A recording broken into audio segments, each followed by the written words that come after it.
네, 대통령 집무실 용산 이전 문제 그리고 앞서 들으신 것처럼 오늘 이 한국은행 총재 후보자 인선까지 현재 청와대와 또 윤석열 당선인의 기싸움, 충돌이 계속되고 있습니다. 이 최근의 혼란은 어떻게 봐야 할까? 국민의힘 선대본 상임 공보특보단장을 맡았던 분이죠. 김경진 전 의원 연결해서 이야기 나눠보도록 하겠습니다. 나와 계십니까? 네, 안녕하세요. 예, 안녕하세요. 김경진입니다. 예, 저와는 처음 인터뷰를 하시네요. 네, 예. 그렇네요. 자, 일단은 뭐 많은 분들이 관심을 갖고 있는 문제가 계속 어쨌든 용산 문제입니다. 용산으로 집무실 옮기는 문제. 네, 아무래도 지금 청와대와 윤석열 당선인이 좀처럼 의견이 안 좁혀지고 있는데요. 네. 뭐 그런 얘기도 있더라고요. 정말 통이동에서 대통령 업무 시작할 수도 있다. 뭐 이런 얘기도 있던데 어떻게 보십니까? 그렇게 될 것 같은데요. 정말요. 예. 그러니까 어, 저는 사실은 이제 검찰에 있을 때 윤석열 당선인과는 별 친분이 없었습니다. 예, 예. 그래서 이제 그 당내 경선할 때 이제 예비 캠프부터 참여를 해서 이제 윤석열 후보 또 당선인 이제 지근거리에서 옆에서 이제 한 8개월 정도를 지켜봤거든요. 예. 근데 이 당선인께서 약속은 신중하게 하되 약속한 것은 반드시 지킨다. 음. 이게 제가 8개월간 지켜본 당선인의 성품이거든요. 예, 예, 예. 그래서 당선인이 아마 청와대 하루도 안 들어가겠다 이렇게 말씀을 하셨으면 그렇게 될 가능성이 매우 높아 보이지 않나 싶습니다. 음. 아니 그렇다면 일단 통이동이 사실 그 서촌이랑 이제 경복궁 근처 그쪽 아닙니까? 네, 네, 근데 그쪽에서 업무를 시작하시면 제일 중요한 게 이제 대통령의 경호, 보안, 뭐 네. 출퇴근 교통, 뭐 이런 여러 가지 좀 문제점들이 사실 얘기가 나오고 있는데 대안은 좀 마련이 돼 있습니까? 이제 준비를 해야겠죠. 음. 그래서 경호는 어차피 지금 경호가 이제 조금 과잉되게 지금 어떻게 보면 정치 의사결정 구조를 왜곡할 정도로 과잉 경호 아니냐 이제 이런 문제의식도 예, 있어서 예. 그래서 이제 경호 부분에 대해서는 뭔가 좀 엄밀한 분석이 좀 필요할 것 같고요. 예. 출퇴근 같은 경우는 어쨌든 서초동에서 출근하시면 이제 조금 시민 불편이 있을 수밖에 없어서 네, 네. 아마 새벽 일찍 출근하고 뭐 저녁 늦게 퇴근한다든지 뭐 이런 방안이 강구될 수밖에 없지 않나 싶고요. 어. 그다음에 이제 청와대 지하 상황실은 결국 이제 용산 이전까지는 계속 사용할 수밖에 없을 걸로 그렇게 예상을 하고 있습니다. 아하. 근데 이게 사실 5월 이제 지금 4월에 다 돼가지고 지금 예. 이제 또 준비를 시작하셔가지고 뭐 보안 문제라든지 이런 부분들을 준비를 네. 하시면은 글쎄요 좀 급하게 진행된다는 느낌을 갖는 국민들도 좀 계시지 않을까요? 그런 느낌을 갖는 국민들이 꽤 계시는 것 같아요. 예, 예. 근데 이제 그렇다고 하더라도 음. 어쨌든 당선인께서 지금 선거 과정에서 그렇게 하겠다고 분명히 공약으로 내세웠던 부분이고요. 예. 또 문재인 대통령도 과거에 후보 시절에 공약으로 내세웠던 부분들 아니겠어요, 그렇죠. 보면. 예. 네, 그래서 이거는 당선인의 어떻게 보면 공약이고 대통령으로서 업무를 집행하는 어떤 직무 철학이기 때문에 음. 조금 급하긴 하지만 최선을 다해서 지금 현재의 문재인 대통령께서 좀 도와주시고 그렇게 해서 가장 최단시간 내에 당선인이 원하는 이런 이전이나 직무 구조 환경이 만들어질 수 있도록 서로 협력하는 것이 필요하지 않나 그렇게 봅니다. 예. 아니 근데 이제 김 의원님 네, 사실 근데 이제 말씀하신 것처럼 공약은 광화문이었어요, 그죠? 네, 네, 그런데 이제 그게 이제 용산으로 다시 한번 바뀌었고요.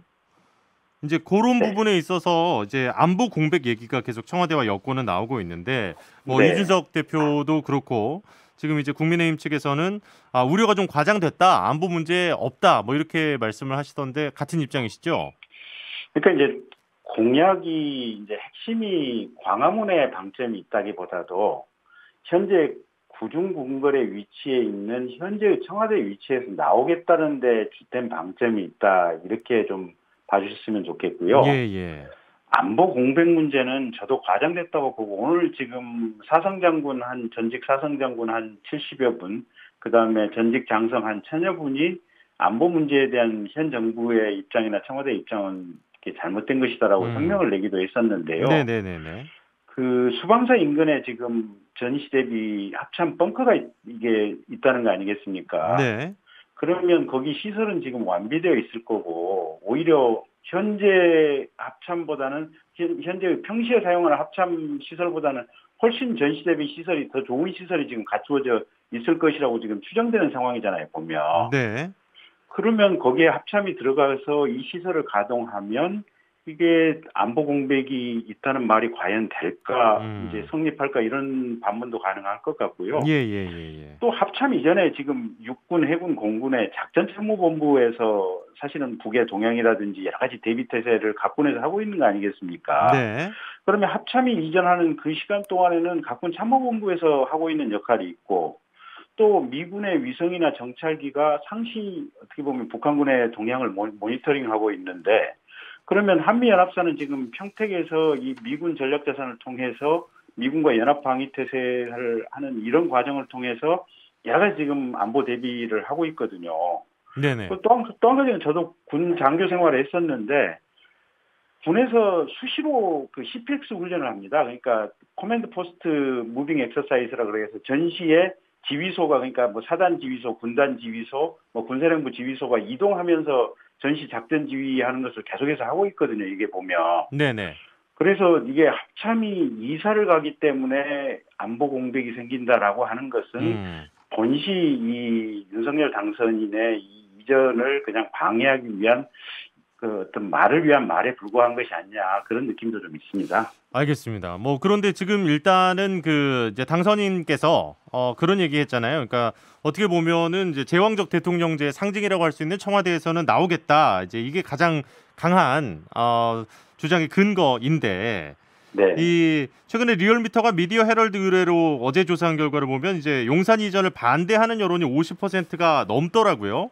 네. 이제 그렇다 보니까 어쨌든 절반의 국민들은 아직도 이제 우려나 반대를 하고 있다는 건데 이런 분들에게는 좀 어떻게 설득을 하실 생각이신가요? 그러니까 그 아까 말씀드렸다시피 문재인 대통령께서도 공약이었고 그리고 김영삼 대통령 이후부터 지금까지 모든 대통령 후보자 또 대통령을 하셨던 분들의 바람이었거든요. 그래서 지금까지 이제 대한민국의 대통령들이 임기가 끝난 후에 이렇게 불행해졌던 것은 국민들의 일상에서 유리되고 소수의 참모들만 소통하기 유리한 이 청와대의 공간구조 또 지리적인 위치 때문에 지금 이런 문제가 발생했기 때문에 결국은 이 퇴임 대통령들의 이 최후가 불행해졌다. 이런 분석들이 상당히 많습니다. 예. 그러니까 심지어 박근혜 대통령 세월호 7시간이 발생한 이유도 비서들이 대통령 관저까지 뭐 자전거 타고 가기도 하고 또 청와대 안에서 심지어는 팩스로 업무 보고를 하기도 했다는 거 아니겠습니까? 그래서 윤석열 대통령 같은 경우는 청와대 참모진 숫자 줄이고 장관들과 대통령이 직접 소통을 하고 그다음에 바로 옆방의 참모들이나 장관들을 두고 계속해서 어떤 국정에 대해서 업무 협의하고 의논을 하겠다고 하는 이런 부분이니까 이제 국민들께서는 조금 서두르신 것이 아니냐 뭐 이런 관점에서 조금 비판적인 의견 여론이 조금 더 많이 나오시는 것 같은데 예. 당선인의 어떤 이런 분석과 또 대통령 직무에 대한 어떤 생각을 좀 존중해 주시고 조금 당선인을 격려해 주셨으면 어떤가 하는 그런 부탁 말씀을 제가 국민들께 당선인을 대신해서 좀 드리겠습니다. 예. 뭐 어떤 입장이신지는 충분히 알 것 같고요. 네. 좀 주제를 좀 바꿔보죠. 이제 우리가 이제 집무실 이전 얘기를 했었으니까 오늘 나왔던 뉴스 조금 전까지 이제 이야기를 나눴습니다만은 한국은행 총재 후보자 지명을 놓고 또 청와대와 윤석열 당선인 측에서는 지금 전혀 다른 얘기를 하고 있습니다. 그러니까 논의가 됐다 안 됐다 뭐 아니면 절차 뭐 이런 얘기까지 나오고 있는데 지금 이 혼란은 좀 어떻게 봐야 할까요? 근데 저는 이제 5년 후에도 똑같은 상황이 반복될 수가 있거든요. 예. 그러니까 5년 후에 대선이 있고 2달 동안은 인수위 과정일 거 아닙니까? 그렇죠. 어느 정파에서 대통령이 나오든지 간에. 예. 저는 그때 만약에 제가 윤석열 그 순간에 대통령에게 조언을 할 수 있는 참모라면 저는 이렇게 얘기하겠습니다. 아니 후임 대통령 결정됐으니까 후임 대통령에게 인사 넘기고 당신 윤석열의 인사 더 이상 하지 마라. 이렇게 건의를 할 것 같습니다. 그러니까 거꾸로 보면 지금 문재인 대통령께서는 사실은 오늘 하는 총재 같은 경우도 지금 임기가 4년 아닙니까? 예. 그리고 통화정책이라고 하는 경제정책의 가장 중요한 부분을 담당하는 주요 공직인데 사실은 윤석열 임기 5년과 하는 총재 임기 4년인데 이게 이 후임 대통령과 경제 철학을 같이 하는 분이 하는 총재가 됐어야 맞는 거잖아요, 보면. 그래서 협의를 했냐 안 했냐 이것보다도 제가 볼 때는 문재인 대통령께서 애시당초 인사를 안 하고 윤석열 대통령 취임 이후에 하라고 그냥 공석으로 남겨주고 넘겨가는 것이 가장 옳은 자세였다. 저는 이렇게 보고 있고요. 예. 이제 협의를 했냐 안 했냐는 장제원 실장은 이렇게 얘기를 하더라고요. 그 이철희 지금 정무수석이 네네네. 이 사람 어떠냐 그래서 사람 괜찮은 것 같다라고 네네. 답을 했을 뿐인데 그거를 지금 이철희 수석은 이게 협의를 했다라고 지금 판단을 한 것 같다. 이제 과잉 판단이다 이런 건데요. 어쨌든 그런 부분에 대한 논란을 떠나서 제가 볼 때는 아주 핵심되는 직위는 결국은 후임 대통령한테 넘긴 것이 맞다. 예. 그래서 반드시 내가 5월 9일까지 대통령이다 여기에 집착을 하면 대한민국의 큰 틀의 헌법 정신에 위배되는 것이 아닌가 저는 그렇게 보고 있습니다. 알겠습니다. 뭐 그 얘기까지 듣고요. 이제 슬슬 마무리를 해야 될 시간이 되고 있는데 국민의힘 네. 그 지방선거 공천 룰까지 좀 의견을 좀 듣고 싶은데요. 네.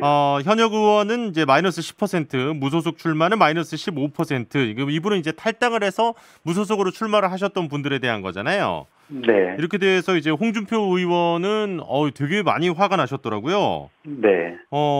이 공천 룰에 대해서는 어떻게 보십니까? 이게 이준석 대표와 김재원 최고위원도 뭐 서로 이게 의견이 다르다. 뭐 이제 이런 얘기들까지도 하시던데. 근데 사실은 지금 이제 국민의힘의 국회의원 숫자가 더불어민주당에 비해서 많이 적잖아요, 보면. 그렇죠.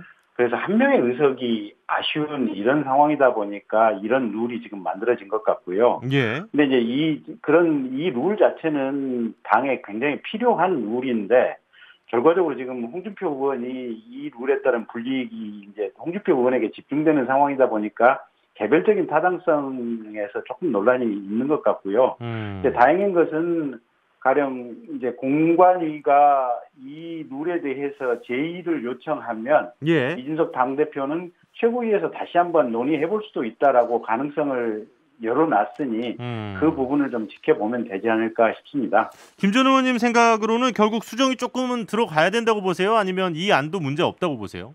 근데 이게 페널티는 필요한데요. 네네. 25% 페널티는 조금 세다. 수치적으로 좀 과도한 것이 아닌가라는 생각입니다. 네네. 알겠습니다. 오늘 말씀 여기까지 듣겠습니다. 김경진 전 의원 함께해 주셨습니다. 고맙습니다. 고맙습니다. 평일 저녁 6시 5분에 여러분을 찾아갑니다. MBC 라디오 표창원의 뉴스 하이킥.